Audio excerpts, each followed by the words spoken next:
안녕하세요. 블랙고시 마스터 신입니다. 2024년 2회 과학 기출문제 풀이 시작합니다. 1번 문제는 어김없이 발전 방식입니다. 그래서 발전 방식은 태양광 발전, 핵 발전, 풍력 발전, 파력 발전, 조력 발전이 있고요. 태양광 발전은 태양의 빛 에너지를 태양 전지를 이용하여 전기 에너지로 바꾸는 방식의 발전입니다. 그래서 날씨의 영향을 받습니다. 그리고 핵발전은 핵분열로 발생한 열 에너지를 터빈을 돌려서 전기 에너지를 생산하는 발전인데요. 핵발전의 원료는 우라늄이고요. 발전 과정에서 방사성 폐기물이 발생합니다. 풍력 발전은 바람의 운동 에너지를 전기 에너지로 바꾸는 방식의 발전이고요. 파력은 파도가 움직일 때의 운동 에너지를 이용하여 전기 에너지를 생산하는 방식입니다. 조력은 밀물과 썰물로 생기는 바닷물의 높이 차를 이용하여 전기 에너지를 생산하는 방식의 발전입니다. 태양전지를 사용하여 태양의 빛 에너지를 전기 에너지로 직접 전환하며 일조량에 따라 전력 생산량이 달라질 수 있는 것은 바로 태양광 발전입니다. 이번 문제는 운동량과 충격량이고요. 물체의 운동량 변화량은 결국 물체가 벽으로 받은 충격량과 같습니다. 그래서 운동량은 질량 곱하기 속도고요. 충격량은 힘 곱하기 시간입니다. 그리고 충격량은 운동량 변화량과 같은 말인데요. 그래서 문제에서는 충격량은 나중 운동량 빼기 처음 운동량으로 계산하면 됩니다. 문제는 질량과 속력이 나와 있네요. 그래서 운동량은 질량 곱하기 속력이라서 2, 6, 12입니다.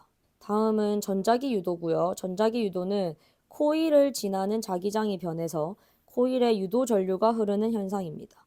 그래서 검유계의 방향을 반대로 할 때는 자석을 멀리하고 있을 때는 반대로 가까이 하면 되고요. N극을 가까이 하고 있을 때는 S극을 가까이 한다면 검유계의 방향이 반대로 바뀝니다. 전류의 세기를 크게 하는 방법은 첫 번째, 자석을 빠르게 움직이거나 두 번째, 더 센 자석이거나 세 번째, 코일의 가문수가 많을수록 전류의 세기가 커집니다. 코일 근처에서 자석을 움직이면 코일에 전류가 유도된다. 이것이 바로 전자기 유도입니다. 그리고 전자기 유도의 예는 변압기이고요. 변압기는 전자기 유도를 이용해서 전압을 변화시키는 장치로 각 코일에 걸린 전압은 코일의 가문수에 비례합니다. 중력이 작용하는 물체의 운동이요. 이 부분은 수평방향 운동과 연직방향 운동으로 나눠서 생각하면 되고요. 수평방향 운동은 등속 직선 운동으로 힘이 작용하지 않고요. 일정한 속도로 운동합니다. 연직방향으로의 운동은 바로 이렇게 아래로 향하는 운동이라고 생각하면 됩니다. 지구 중심 방향으로. 그래서 자유낙하 운동이라고도 부르는데요. 그것은 등 가속도 운동입니다. 그래서 연직 방향으로 힘이 작용하고요. 그렇기 때문에 일정하게 속도가 증가합니다. 그리고 이 그림을 보시면 진공 속에서는 똑같이 도착합니다. 쇠구슬과 깃털이. 근데 공기 중에서는 무거운 쇠구슬이 먼저 도착합니다. 이와 함께 문제가 나올 수 있는 것이 바로 에너지 보존 법칙인데요. 에너지의 형태가 전환될 수 있으나 그 총량은 일정하다가 에너지 보존 법칙입니다. 그렇다면 이 역학적 에너지는 포텐셜 에너지 더하기 운동 에너지고요. 그래서 포텐셜은 위치 에너지라고도 부릅니다. 그래서 포텐셜 에너지 더하기 운동 에너지는 역학적 에너지입니다. 그래서 어디에 있느냐에 따라서 포텐셜이 좀 더 클 수도 있고 운동 에너지가 좀 더 클 수도 있습니다. 그래서 O 지점을 볼게요. O 지점은 포텐셜 에너지는 최대고 운동 에너지는 최소이고요. C 지점은 포텐셜 에너지는 최소고 운동 에너지가 최대입니다. 수평 방향으로 던진 공의 위치를 일정한 시간 간격으로 나타낸 것인데요. A와 B 지점에서의 물리량이 같은 것만을 골라라고 되어 있어요. 지금 수평 방향으로 운동할 때는 힘이 작용하지 않습니다. 그래서 등속 직선 운동입니다. 그래서 속도가 같아요. 그러니까 A의 속도든 B의 속도든 같습니다. 근데 연직 방향은 자유낙하 운동으로 힘이 작용을 합니다. 그래서 힘이 작용을 하는 것은 등 가속도 운동이기 때문에 니은은 같지 않습니다. 그리고 디귿은 공에 작용하는 힘의 크기인데요. 공에 작용하는 힘의 크기는 중력 가속도로 똑같습니다. 중력입니다. 중력. 열 효율은 열기간의 효율이고요. 에너지 효율이라고도 나타내고 열 효율이라고도 나타내는데 문제에 따라서 똑같이 풀어주면 됩니다. 에너지 효율은 공급 에너지 분의 유용 에너지 곱하기 100이고요. 열 효율은 조금 더 자세하게 고열원이란 단어를 쓰는데요. 고열원은 바로 이렇게 공급한 열 에너지입니다. 됐나요? 그리고 일은 한 일인데 이게 바로 유용 에너지입니다. 그래서 이게 지금 같은 말입니다. 그리고 곱하기 100을 해주면 됩니다. 그러면 기호로 본다면 Q1분의 Q1 빼기 Q2 곱하기 100입니다. 그래서 한 일은 Q1 빼기 Q2인 거 외워주시고요. 그 다음에 일을 많이 할수록 열 효율이 높고요. 공급한 열 에너지가 모두 일로 전환되는 열기관은 없다는 이제 연구기관이 아니다라고 생각하시면 됩니다. 그래서 언젠가 이 기관들은 멈춥니다. 그래서 모두 일로 전환되는 것이 아닙니다. 이건 이제 계산해야 되는데요. 첫 번째, 열기관이 75줄의 열 에너지를 받아. 그래서 이것이 바로 공급한 에너지. 그래서 밑에 들어갑니다. 그리고 외부에서 한 일이 뭐냐면 15줄이래요. 외부에서 한 일이 15줄. 그럼 여기다가 외부에서 한 일 15줄을 적어줍니다. 그리고 곱하기 100입니다. 자, 여기서 60줄은 페이크입니다. 그래서 신경 안 써도 돼요. 그리고 만약에 문제에서 물어봤을 때 일과 방출되는 열 에너지의 합이 75줄이다. 이 정도 알고 있으면 됩니다. 됐나요? 그래서 자, 계산하겠습니다. 15와 75는 1과 5로 약분되고요. 5와 100은 25로 약분되기 때문에 답은 20%입니다. 다음은 신소재고요. 신소재는 그래핀, 탄소 나노튜브, 플러렌이 있고요. 그래서 그래핀은 흑연에서 한 층만 분리해낸 것으로 탄소 원자가 벌집 모양으로 평면을 이룹니다. 그래서 그림과 함께 외워주시고요. 탄소 나노튜브는 탄소 원자가 육각형 모양으로 결합하여 원통 모양의 관을 이룹니다. 플러렌은 60개의 탄소 원자가 육각형과 오각형 모양으로 결합하여 공 모양을 이룹니다. 여기서 기억해야 할 거는 탄소 원자, 탄소 원자, 탄소 원자입니다. 그래서 신소재는 탄소 원자로 이루어져 있습니다. 그래핀에 대한 설명이고요. 그림 확인했고요. 그 다음에 그래핀은 전기 전도성이 뛰어나고 탄소 원자가 육각형 모양으로 배열된 평면 구조입니다. 다음은 주기율표로요. 주기와 족이 있고요. 주기는 가로줄, 족은 세로줄입니다. 그리고 주기로 알 수 있는 것은 전자껍질수고요. 족으로 알 수 있는 것은 가장 바깥쪽 전자껍질에 배치되어 있는 전자수, 즉 원자가 전자수입니다. 그리고 같은 족에 속한 원소들은 화학적 성질이 비슷합니다. 그래서 이 그림에 있는 거 한번 외워주시고요. 그리고 H는 수소, 헬륨은 He, 그리고 리튬, 나트륨, 그리고 네온과 아르곤,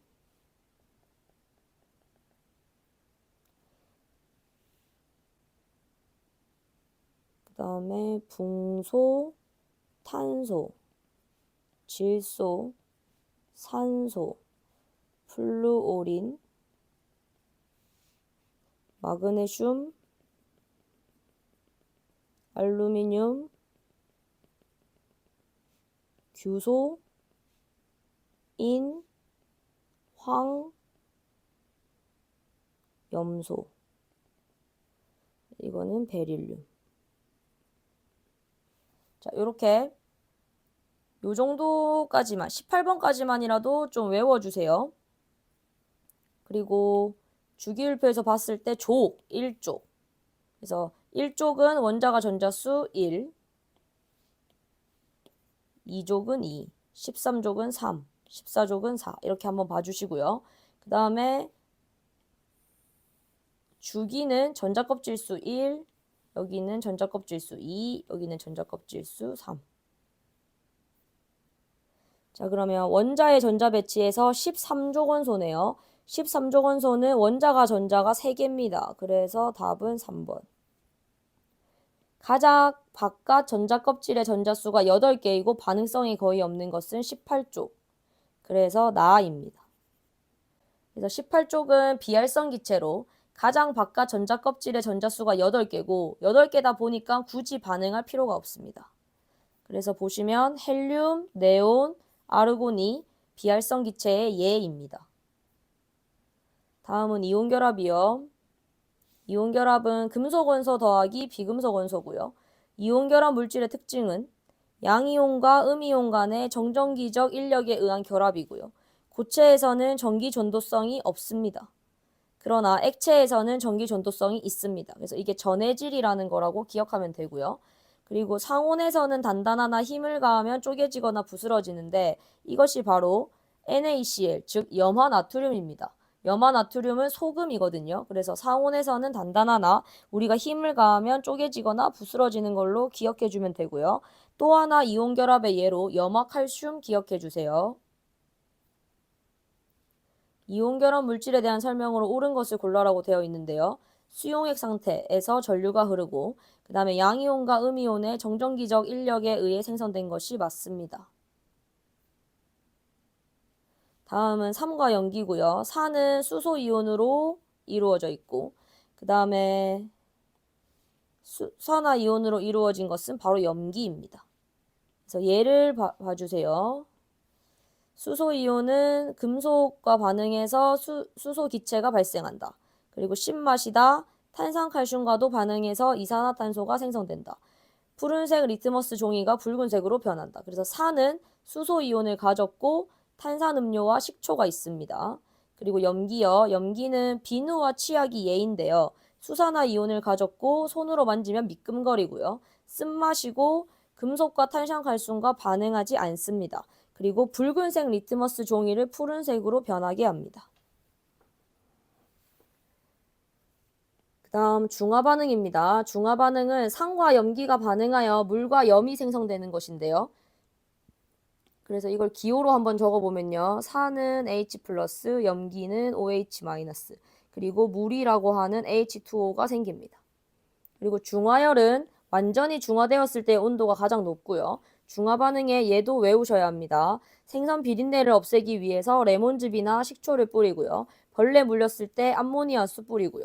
위산이 많이 나올 때는 제산제를 먹고요. 토양의 산성화를 방지하기 위해서는 석회가루, 그리고 입안의 산성물질은 치약입니다. 그래서 염기성을 나타내는 물질은 OH, 즉 수산화이온을 가지고 있는 2번입니다. 헷갈릴 수 있는데요. 여기는 HHH를 가진 산입니다. 4번이 오해랑 붙어 있어서 더 헷갈릴 수 있어요. 근데 이거는 아세트산이고 식초라는 거 기억해 주세요. 그 다음 11번은 수산화 나트륨에 A 수용액을 넣어서 중화를 시킨대요. 그래서 수산화 나트륨이 여기 있는데 H2O가 돼버렸네요. 근데 남아있는 걸 보니까 CL이네요. 그래서 여기에 남아있던 OH에 플러스 H랑 CL을 한 게 바로 CL이 남고 이 OH와 H가 H2O로 변한 겁니다. 이해됐나요? 그래서 답은 HCl입니다.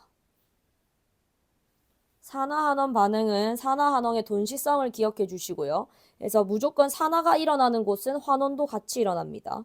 그리고 산화는 물질이 전자를 잃는 반응이고요. 그리고 물질이 산소 입장에서는 얻는 반응입니다. 그리고 환원은 물질이 전자를 얻는 반응이고 그 다음에 물질이 산소를 잃는 반응을 말합니다. 그리고 산화환원 반응의 예는 표백제, 사과의 갈변, 수돗물 소독, 철의 부식이 있습니다. 다음 화학 반응에서 반응물질 중, 자, 반응물질이라고 하면 이쪽을 바라보면 됩니다. 여기가 반응물질입니다. 그 중에서 산화되는 것이라고 되어 있는데요. 자, C가 CO2로 바뀝니다. 그러면 산소를 얻었죠. 산소를 얻는 반응이 바로 산화입니다. 그래서 C가 답입니다.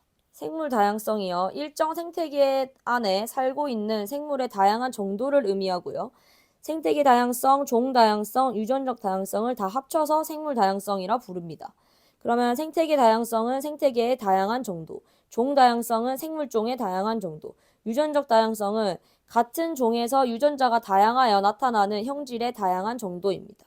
그래서 이 세 가지 모두 생물의 다양성 유지에 아주 중요하고요. 종이 많고 고르게 분포할수록 생물 다양성이 높습니다. 그러면 같은 종이고요.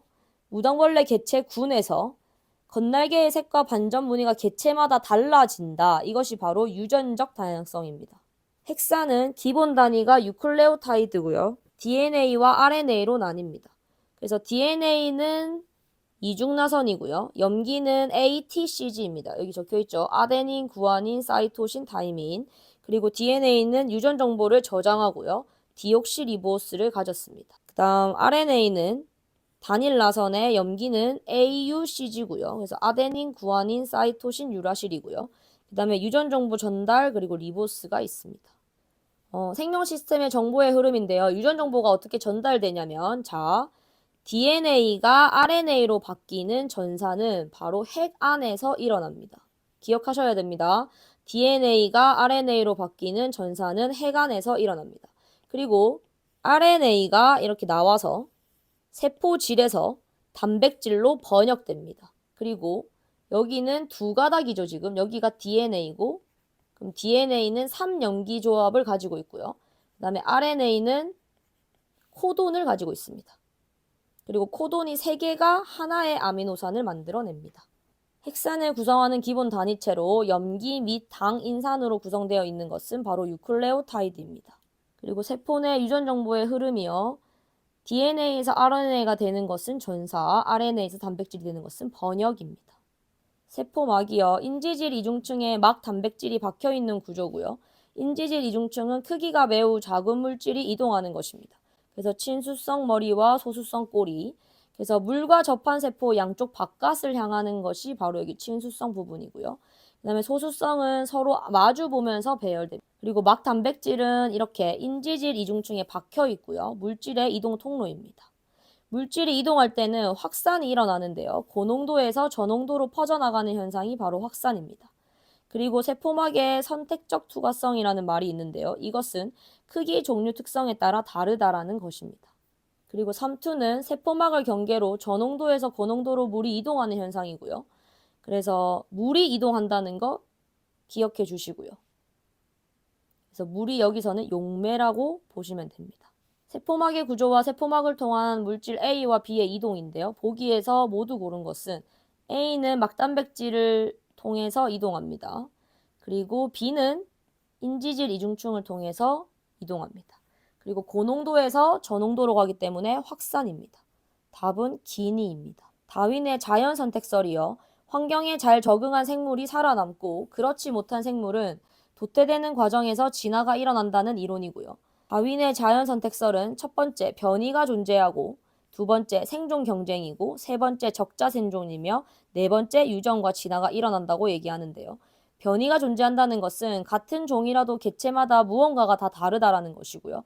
생존 경쟁은 자원이 한정되어 있기 때문에 생물들은 경쟁할 수밖에 없다는 것이고요. 적자 생존은 환경에 유리한 특성을 가진 개체는 살아남는다는 것이고 유전과 진화는 살아남은 개체가 자손을 남기면서 유리한 특성이 점점 많아진다는 것입니다. 그래서 자연선택설을 쉽게 이해하는 예시로는요.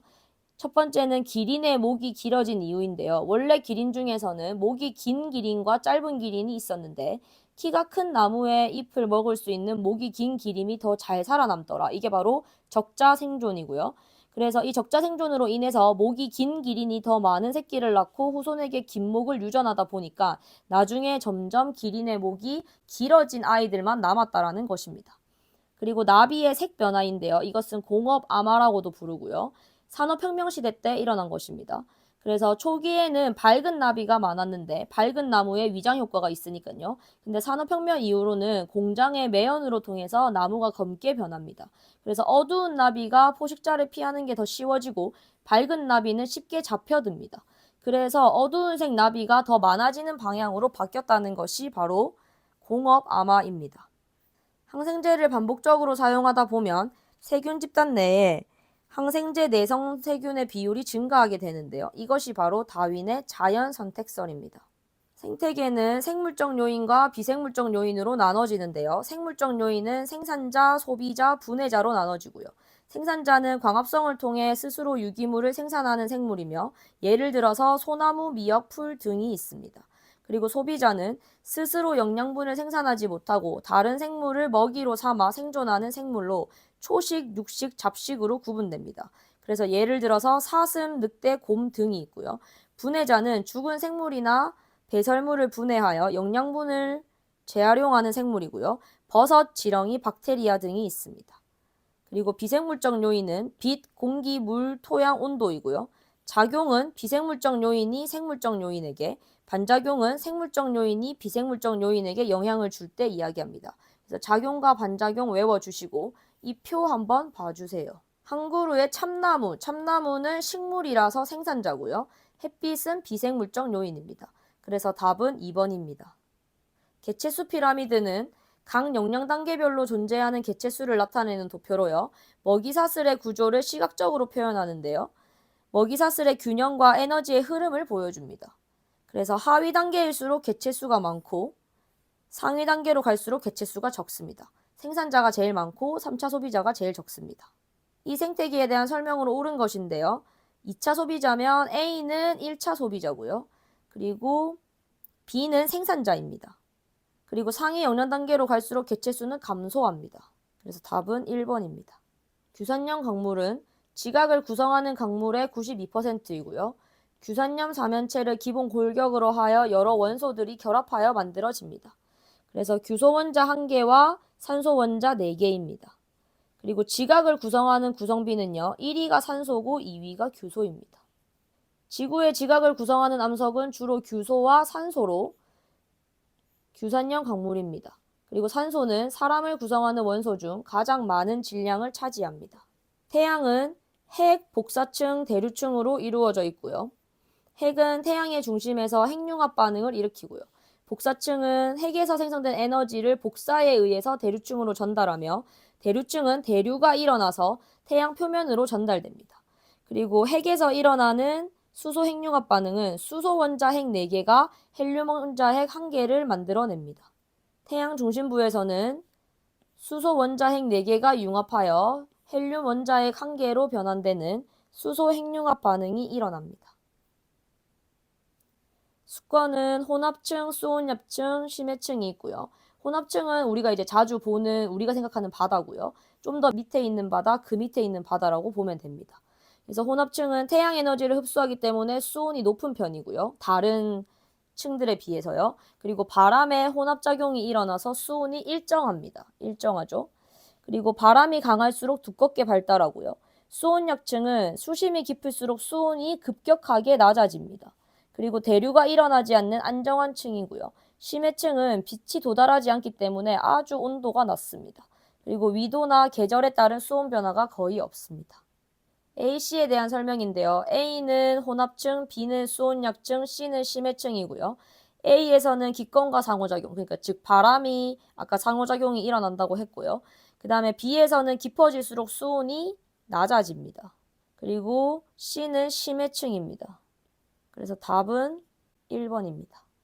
판의 경계는 수렴형 경계, 발산형 경계, 보존형 경계가 있고요. 수렴형 경계는 해구, 호성열도, 습곡산맥이고 이렇게 부딪히다 보니까 부딪혀서 올라가거나 이렇게 부딪혀서 들어가요. 요 밑으로. 그러다 보니까 판이 소멸됩니다. 그래서 예를 들면 일본 해구, 칠레 해구, 일본 호성열도고요. 마리아나 해구, 알프스 산맥, 히말라야 산맥이 있습니다. 그리고 발산형 경계는 판이 생성됩니다. 이렇게 가니까요. 여기 중간에 판이 생성되어 해령과 열곡되고요. 예를 들어서 동태평양 해령, 대서양 중앙 해령, 동아프리카 열곡대가 있습니다. 그리고 보존형 경계는 판이 그대로 있는 변환 단층이고요. 그래서 산 안드레아스 단층입니다. A는 수렴형 경계고요. B는 발산형 경계입니다. 지질시대는 약 46억 년 전 지구의 탄생으로부터 현재까지의 지구의 역사이고요. 지질시대의 구분 기준은 지층에서 발견되는 화석의 급격한 변화를 기준으로 구분하는데 생물은 환경 변화에 매우 민감하므로 화석이 지질시대의 구분 기준이 됩니다. 그래서 화석을 보면요. 고생대에 살았던 화석을 삼엽충, 필석, 갑주어, 방추충이라고 하는데요. 여기 지금 오타가 났습니다. 3입니다. 그리고 암모나이트, 공룡, 시조새는 중생대, 그리고 화폐석과 매머드는 신생대입니다. 그래서 표준화석은 짧은 기간, 넓은 면적으로 특정 기간에 대해서 이야기를 하고요.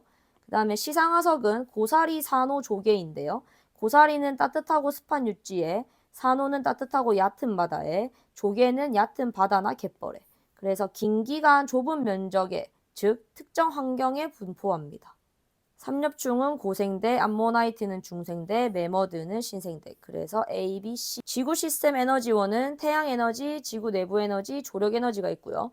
태양 에너지는 에너지원 중에 가장 많습니다. 수소 핵융합 반응도, 기상현상도, 대기와 해수의 순환도, 식물의 강합성도 다 태양 에너지 덕분에 일어나는 일이고요. 지구 내부 에너지가 일으키는 것은 지진과 화산입니다. 그리고 조력 에너지는 달과 태양의 인력인데요. 이것은 바로 밀물과 썰물을 일으킵니다. 지진과 화산 활동을 일으키는 에너지는 지구 내부 에너지로 멘틀 대류를 일으켜 판을 이동시킵니다. 자, 그럼 여기까지 2024년 2회 과학 기출문제 풀이였습니다. 파이팅입니다.